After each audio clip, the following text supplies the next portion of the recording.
பருப்பே இல்லாமல் கீரை கூட்டு எப்படி செய்யறதுன்னு பார்க்கலாம் வாங்க. அதுக்கு முதல்ல வீடியோ யூஸ்ஃபுல்லாக இருக்கும்னு நினச்சிங்கன்னா உங்கள் ஃப்ரெண்ட்ஸ் அண்ட் ஃபேமிலிக்கு மறக்காமல் ஷேர் பண்ணிக்கோங்க.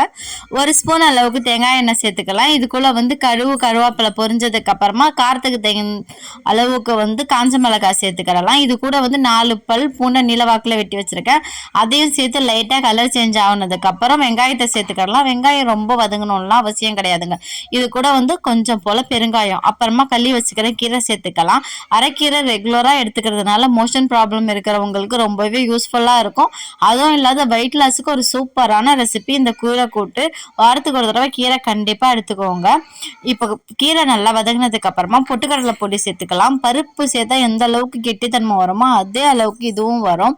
அப்புறம் உங்களுக்கு கூட்டுக்கு தேவையான அளவு தண்ணி சேர்த்து நல்லா மிக்ஸ் பண்ணி விடுங்க. கொதி வந்ததுக்கு அப்புறமா தேவையான அளவு உப்பு சேர்த்து இறக்குனீங்கன்னா சூப்பரான கீரை கூட்டு ரெடி. கண்டிப்பாக ட்ரை பண்ணி பாருங்க.